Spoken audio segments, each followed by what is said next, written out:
Bendiciones, mis amados. Bueno, iniciando semana y pues esperando, confiando solamente en nuestro Señor Jesucristo y su Santo Espíritu.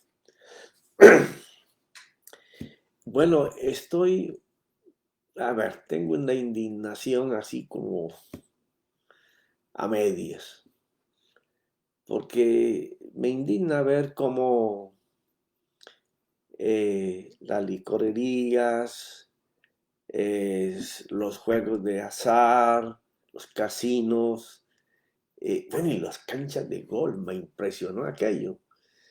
Como hacía tiempo que no jugaban y se abrieron las canchas, me tocó el sábado por cuestión de mi trabajo andar cerca de dos canchas de golf muy reconocidas, el Dorado y una que está aquí en Pembroke Pines.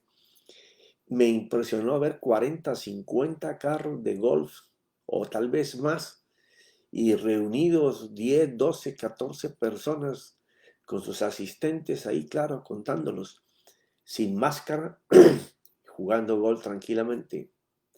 Y a nosotros en la iglesia nos piden que estemos a 6 pies, una limpieza y desinfección de sillas, máscaras y tomar la temperatura y en algunos lugares hasta mucho más fuerte. Entonces me indigna cómo para un determinado grupo que solamente está no de descanso, está gustando lo que quieren hacer. Para ellos no hay trabas, pero para la iglesia sí hay trabas.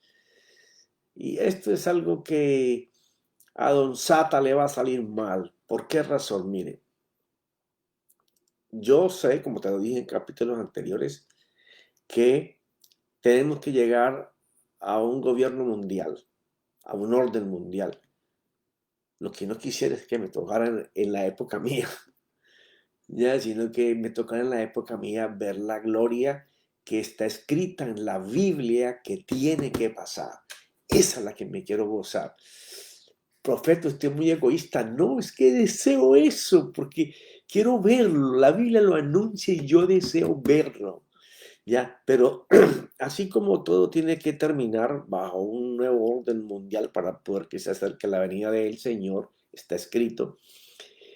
Asimismo, también está escrito la manifestación, no dice de algunos, esto es lo más rico, ahí donde se apoya la profecía, sino que dice, el mundo está expectante queriendo ver la manifestación de los hijos de Dios, o sea, todos. Eso me lleva a pensar que también la iglesia va a entrar en un nuevo orden mundial. Si lo pienso dentro de mis ojos naturales y mi razón y mi lógica, no cabe, no cabe. Ya, porque yo nací al evangelio en lo que se hace hoy en la iglesia.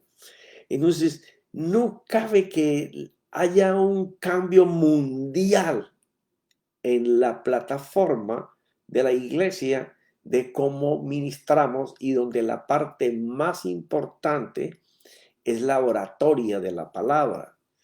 Y sé que la palabra es la vida de todo creyente, porque ahí están los principios para poder vivir, para cambiar, para transformar, para avanzar.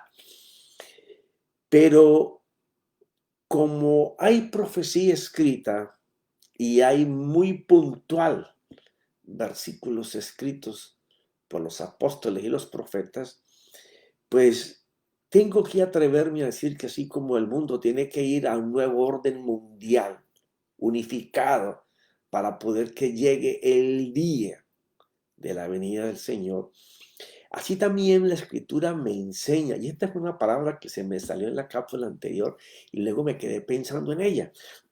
Y es cierto, para poder que haya ese cambio, tiene que haber una transformación mundial en la iglesia, ¿ya? Donde habrá una movilización masiva de todos sus hijos, pero no a las congregaciones queriendo escuchar una palabra, sino yendo a encontrarse con su Dios, Porque si Dios va a levantar el tabernáculo de David, y tabernáculo es encuentro con Dios, quiere decir que va a haber una movilización mundial de los hijos de Dios solamente yendo a la congregación, no por la palabra que nos puedan dar, sino por ese desborde de la presencia palpable de Dios en cada uno de los asistentes.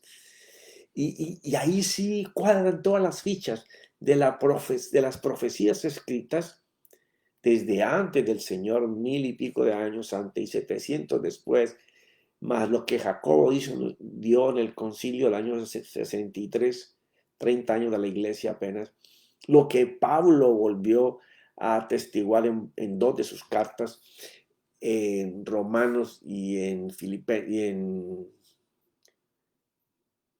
Colosenses lo volvió a hacer, y en Tesalonicenses.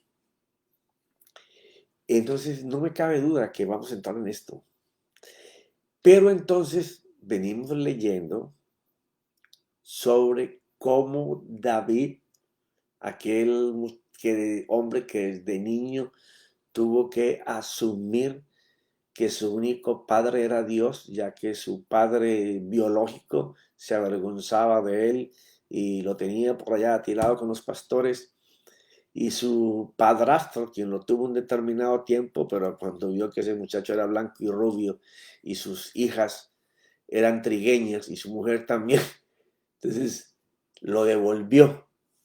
Y ahí empezó la vida de un muchacho rechazado por sus hermanos, su padre biológico, su padrastro, tal vez su madre, que estaba afinada para que ese muchacho saliera adelante. No le tocó de otra, sino que comenzar a buscar al Padre Eterno. Y ahí comienza una historia de presencia entre David y el Señor. Entonces, cuando él se hace rey, que lo nombran rey después de 40 años de gobierno de Saúl, lo primero que él desea es recuperar el arca, que se había perdido en el tiempo de Elí, en una guerra entre Israel y los filisteos, una de las tantísimas guerras que ellos tuvieron. Y entonces vimos en las cápsulas anteriores cómo los filisteos lo tuvieron 7 meses y sufrieron una cantidad de muertes tremendas. Cogieron un carro, hicieron un carro nuevo para esa arca, le pusieron 2 vacas que tenían terneros recién paridos. Y pensando, bueno, si esto es del Señor, que nos ha pasado todo esto, vamos a poner el arca en esta carreta, vamos a poner 2 vacas recién paridas y vamos a soltarlo en dirección hacia el pueblo de Israel. Si es de Dios, las vacas no se van a devolver, y eso es contra la naturaleza. Si usted tiene 2 terneros recién paridos y las vacas apenas conocen a esos terneritos unas cuantas semanas, no se van a apartar de ellos ni por un segundo. A la fuerza, es la única manera. Y así todos estarán mugiendo ambos, el ternero y la vaca. Y la vaca no se va a mover del sitio hasta que no esté cerca con su ternero. O sea que lo que ellos pretendían hacer era una prueba. Y resulta que dice la Biblia que las vacas mugían, pero caminaban derecho, no se devolvieron. Entonces ellos se dieron cuenta, ¿no?, de que la voluntad de Dios era esa. Luego vimos cómo la carreta esa llegó a Bepsemes y estuvo ahí 4 años, 2 meses, pero esta gente no supo servir al arca que representaba. Imagínate, era donde Dios se manifestaba al sumo sacerdote cada año, pero no le supieron servir como Dios demanda, sino que tuvieron curiosidad por ese Dios todopoderoso que salía de esa caja, que era lo que había dentro. Y por curiosear la presencia, murieron 50,000, 70 hombres. La devolvieron y se la mandaron a otro levita que la tuvo 20 años. El levita la tuvo 20 años y nunca hizo nada por tener en su casa el arca, sino que por el contrario, por 20 años no estuvo sino Aviso de mirando. Google Chrome. Por 20 años la estuvo ahí observando, mirando, pero con temor de que le fuera a pasar a él algo de lo mismo que le había pasado a las otras personas, pues no quiso hacer cambios ni en su vida ni en sus hábitos para ir a buscar de la presencia. Entonces cuando David llega, lo hacen rey, lo primero que desea es traer el arca. Pero entonces vamos a ver cómo David quiso traer el arca. David quiso traer el arca conforme su corazón, ¿ya? Y entonces vamos a leer, ya hemos leído los 6 primeros, pero vamos a leerlo rápidamente. Dice que David consultó con los capitanes de millares, estoy leyendo en Primera de Crónicas 13, vamos a ir del 1 al 14. Entonces David consultó con los capitanes de millares y de centenares, es decir, con todos los jefes. Ya hablamos sobre que no debió haber consultado con ellos para usted buscar la presencia. Usted tiene que consultar es con su yo, con usted mismo, qué hambre tiene. Y David dijo a toda la asamblea de Israel: si os parece bien y es del Señor nuestro Dios, enviemos mensaje a todas partes a nuestros parientes que permanecen en toda la tierra de Israel y también a los sacerdotes y a los levitas. Convocó a la gente que debería de saber cómo funcionaba el servicio a la presencia de Dios, porque siempre que hablamos de arca hablamos de la presencia. Porque la presencia era tan sublime que el sacerdote no podía entrar sin una sola vez al año. Eso era algo que Dios tenía con su pueblo. Y los levitas que están con ellos en sus ciudades y tierras de pastos para que se reúnan con nosotros y traigamos a nuestro lado el arca de nuestro Dios, porque no la consultamos en los días de Saúl. Hasta ahí llegamos la vez pasada. Toda la asamblea dijo que así lo harían, porque esto pareció bien a todo el pueblo. Entonces David congregó a todo Israel desde Sior de Egipto hasta la entrada de Amad para traerle el arca de Dios de Kiriajerim, que era donde el levita la tuvo por 20 años. Aunque ahí hay un lapso de 40 años perdidos, que fue cuando reinó Saúl, no se dice en qué parte estaba el arca, pero estos 20 tienen que estar dentro de esos 40, pero no coincide con 1 Samuel 8, que habla que Saúl fue llamado en el tiempo de Samuel. Entonces yo catalogo esos 40 años perdidos en algún lugar de las tierras de Israel, en donde permanecía el arca, pero nadie la consultó, como dice David. Y subió David con todo Israel a Bala, es decir, a Kiriajerim, que pertenece a Judá, para hacer subir desde allí el arca de Dios, el Señor, que está sobre los querubines y donde se invoca su nombre. Ahora fíjese, ¿es buen deseo de ir a buscar la presencia del Señor? Claro que sí. Y eso lo deberíamos tener todos los cristianos. Todo el creyente en nuestro Señor Jesucristo y su Santo Espíritu, creyente en su cruz, en su nombre, en su sangre, deberíamos de tener hambre por la presencia. Porque lo más importante en la vida de un creyente es la comunicación que él tenga con Dios, con lo que identificamos como la presencia de Dios.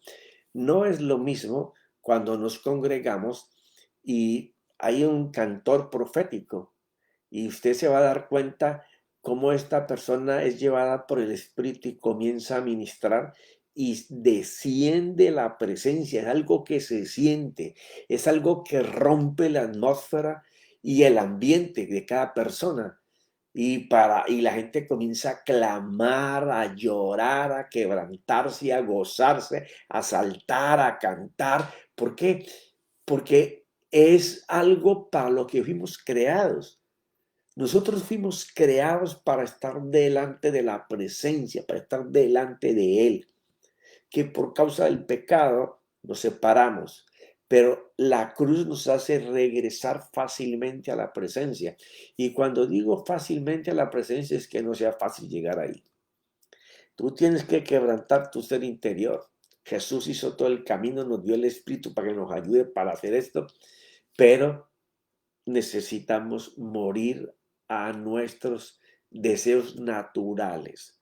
Los deseos naturales tienen que venir como una recompensa de parte de Dios por estar con Él. Porque a Él le llama a todo lo que nos gusta del mundo natural y lo que necesitamos, las añadiduras de Dios, en lo que Él nos da a cambio de eso. Y lo vamos a ver ahí en donde el Señor hizo que el arca David lo llevara con Bededón los 3 meses, cómo fue prosperado abundantemente en todas las cosas. Entonces dice el 7, y llevaron el arca de Dios de la casa de Abinadab en un carro nuevo. Imagínate esto. Empezamos por esto. Los filisteos que hicieron un carro nuevo. En el tiempo, muchos años, imagino que ese carro, no, ¿verdad que lo rompieron y lo sacrificaron con los 2 bueyes? Sí. Entonces David, un hombre de Dios, rodeado de sacerdotes y de levitas que conocen la escritura que había en ese tiempo. Aún más oralmente se contaban por generaciones, por eso servían por familias de levitas al tabernáculo. ¿Cómo se debían de comportar siquiera para ir al lavacro, para ir al altar de bronce a sacrificar? Ahora mucho menos para transportar el arca donde era la manifestación de la presencia, que había estado en 3 o 4 lugares, pero en ninguna de esas partes habían sabido darle el orden que Dios había colocado para ir delante de su presencia. Consagración, pureza, adoración, lo que Él pedía. Era lo que Dios pedía, ellos lo conocían. Más sin embargo, David, no me imagino que él solo haya determinado hacer la carreta. ¿Qué hizo? Imitó a los filisteos. Los filisteos es la representación como del mundo natural. La gente que no conoce al Señor, sino los que de oídas han oído de lo potente, poderoso, glorioso que Él es. Que crean las cosas o se rían de ellas o hagan mofa no quiere decir que ellos desconozcan que Dios existe. Entonces, esta gente del mundo, cuando vio el daño que les estaba haciendo el Señor, crearon una carreta, le pusieron 2 vacas y le pusieron ofrendas de oro, unos tumores y 5 ratones, un príncipe por cada persona que gobernaba una ciudad en donde el Señor hizo estragos. Entonces ahora, imitando lo que el mundo hace, David, me imagino, no dice la escritura, pero si está con sacerdotes y con levitas, hizo un carro a lo mejor más bonito, ¿ya? Mejor tallado, pero está imitando como el mundo trató el arca de la presencia. Sí, porque aquí es donde lamentablemente a veces me pongo muy pesado y soy una daga en el corazón de muchos ministros. Ya te dije, no es que estoy en desacuerdo con la tecnología, pero cuando la tecnología y las luces y todas las cosas, yo las uso para mi nombre, para hacer un ambiente chévere, para que la gente no se aburra y se sienta cómoda. Ya ahí la tecnología es una copia del mundo metida en la iglesia. Cuando todo eso yo lo puedo hacer con un fin diferente, ya ahora cambian todas las cosas, porque es que no estamos en el siglo donde le tocó al rey David, ¿ya? estamos en un siglo muy diferente. La tecnología es como la cuchara y el plato, ¿ya? Entonces, lo que no podemos hacer es imitar al mundo para tratar de traer la presencia en los lugares donde nos congregamos. Quiero ser bien claro en eso, porque yo no soy enemigo de la tecnología, yo la uso. Si no fuera por ella, no podría compartir con ustedes, ¿ya?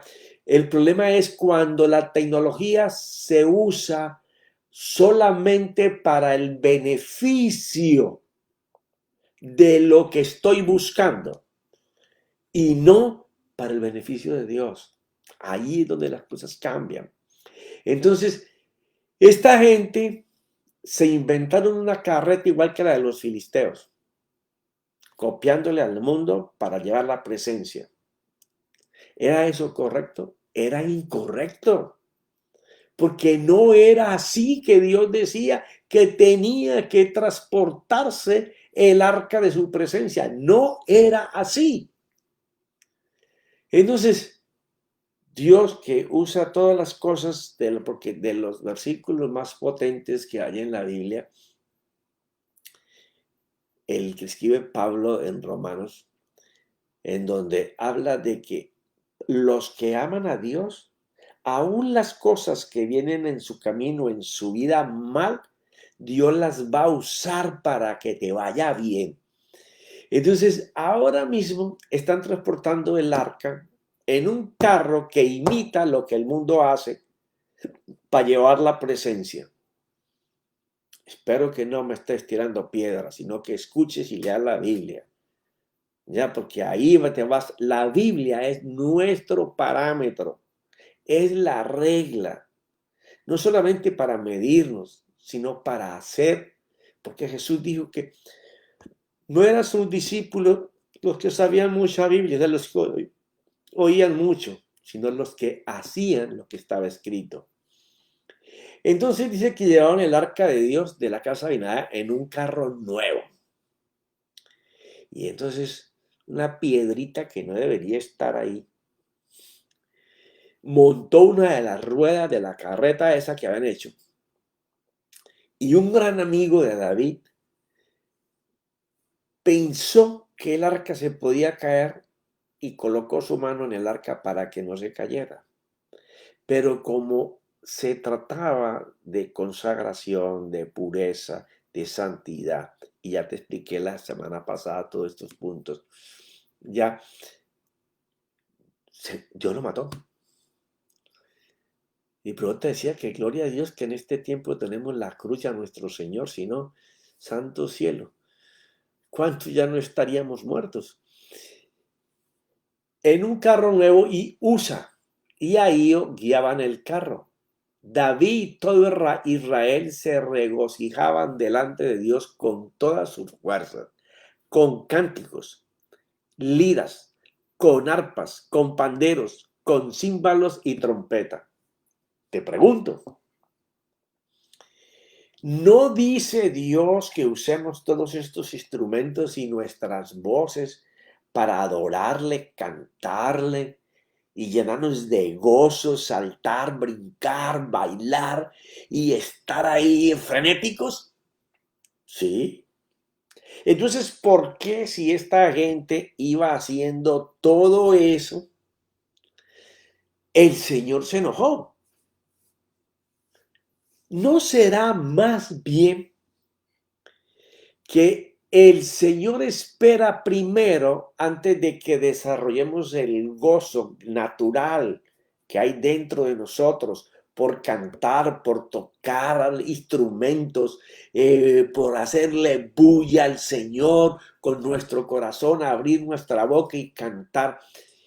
¿No será más importante que el Señor lo que está buscando no es lo que hacemos para alegrar su corazón, sino primero buscar su corazón para después alegrarlo?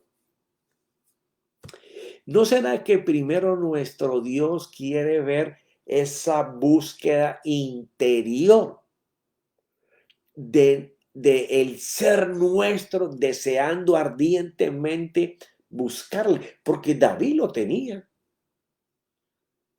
Y la gente que se fue con él estaban en la misma nota. Todos querían que la presencia viniera. Y como en otros tiempos, como el día que se perdió el arca en los tiempos de Elí, dice que ellos sacaban el arca y iban caminando hacia donde estaban los filisteos, cantando, haciendo bulla, así con címbalos, con trompetas, con todo, y que la tierra gritaba como que parecía temblar. Pero los filisteos en ese día, en vez de tener miedo, se envalentonaron. Sí, porque cuando la presencia está, hay quebrantamiento. Pero cuando la presencia no está, puede haber mucha danza, mucho baile, mucho canto, mucha música, pero no hay presencia. Por eso se llevaron el arca. Entonces, aquí David está haciendo casi lo mismo. Está yendo a traer el arca bajo los razonamientos de David y de todos sus asesores. Y dice en el versículo 9 de este capítulo 13, pero cuando llegaron a la era de Kidón, Usa extendió su mano para sostener el arca porque los bueyes, o sea, la misma forma que usó el mundo para transportarla hasta Jerusalén, hasta Bet-Semes con las dos vacas, en la misma forma David copió mucho tiempo después con dos vacas igual, con una carreta igual que la que usó el mundo allá atrás, para transportar la presencia. Pero Dios tiene su forma, tiene su manera. Entonces dice que colocó su mano, porque casi se volcaba el arca. Y se encendió la ira del Señor contra Usa y lo hirió porque había extendido su mano al arca, a lo puro, a lo santo, a lo glorioso, donde está la manifestación del poder. Otros murieron por curiosidad. Otro no murió, sino que estuvo 20 años y como tenía miedo, no quería servir al arca por temor a morir. Él prefirió seguir con sus hábitos religiosos, sus costumbres y sus protocolos, pero ahí, de lejos. ¿Ya? Y ahora David imita el transporte del arca, igual que el mundo, que eso fue lo que hizo.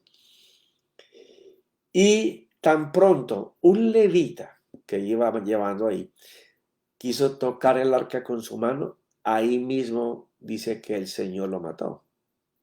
¿Qué pasó? Que no se preparó como Dios pedía, sino como el rey pidió. Por eso murió. Entonces David se enojó porque el Señor había estallado en ira contra Usa. Claro, cuando las cosas no nos salen como hemos planificado, eso es lo que nos puede pasar. Frustración, enojo, ira, desconcierto. ¿Qué pasó? Si lo estamos llevando con música, con canto, con instrumentos, va todo el pueblo, estamos danzando, bailando, le estamos diciendo con qué contentos estamos de llevar el arca de la presencia. Y pasa esto. Entonces David, a pesar de que primero estalló en ira, después se calmó un poquitico. Y dijo, no, algo estamos, me imagino, ¿no? Porque después lo cuenta en el otro capítulo, algo estamos haciendo mal. Dice que estalló en ira contra Usa por haber tocado con la mano, ¿no? El Señor. Y llamó a aquel lugar Pérez Usa hasta el día de hoy. David tuvo temor a Dios aquel día y dijo, ¿cómo puedo traer a mí el arca de Dios? O sea, ya comencé a preguntarse, aquí tiene que haber pasado algo raro, algo malo, algo no hicimos. Él tenía ansias de tener la presencia de Dios, pero lo hizo de manera equivocada. No lo hizo como Dios desea que lo busquemos. Más vale le copió sistemas a la gente del mundo y mejoró tal vez el carro y puso vacas y bueyes mejores, pero no como Dios quería, sino copiándole al sistema del mundo para servir a Dios.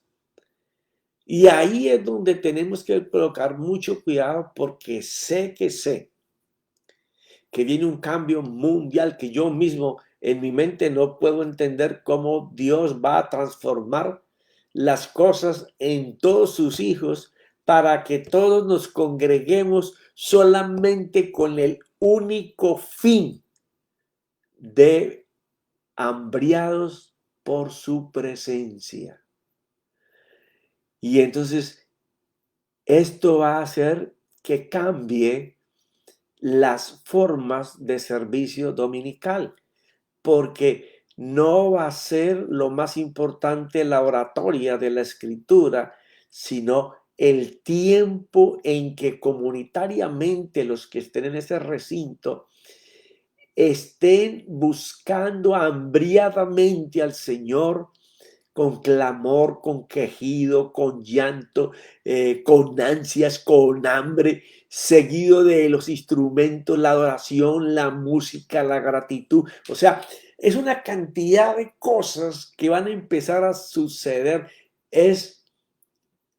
Esto es un nuevo orden mundial, una reforma que está profetizada que no la va a hacer ningún hombre, porque él dijo, yo lo voy a hacer.